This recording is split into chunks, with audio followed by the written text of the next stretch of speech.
চাপড়ি পিঠা নিয়ে হাজির হয়ে গেলাম। আসসালামু আলাইকুম প্রিয় দর্শক বন্ধুরা, কেমন আছেন সবাই?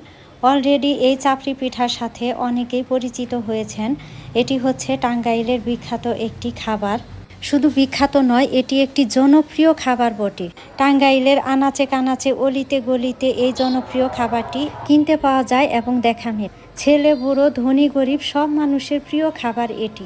সকালবেলার নাস্তায় অনায়াসেই পেট পুরে খাওয়া যায় আলু ভর্তা দিয়ে, আবার দুপুরের খাবারেও এটি পেট পুরে খাওয়া যায়। শুধু তাই না, অনেকে বিকেলবেলার নাস্তায়ও এটি খেয়ে থাকে। টাঙ্গাইল জেলা সদরের সব জায়গায় এই খাবারটি পাওয়া গেলেও মূলত কোট চত্বর এলাকায় চাপড়ি পিঠা খুব বেশি পরিমাণে পাওয়া যায়। যুগ যুগ ধরে টাঙ্গাইলে জনপ্রিয় খাবার হিসেবে পরিচিত চাপড়ি পিঠা। কোট চত্বর এলাকায় যারা এই চাপড়ি পিঠা বানান তারা বাপ-দাদার এই পেশাটি ধরে রেখেছেন অনেক বছর। পরবর্তীতে অন্য কোনো ভিডিও নিয়ে হাজির হব। ভালো থাকবেন, সুস্থ থাকবেন সবাই। আল্লাহ হাফেজ।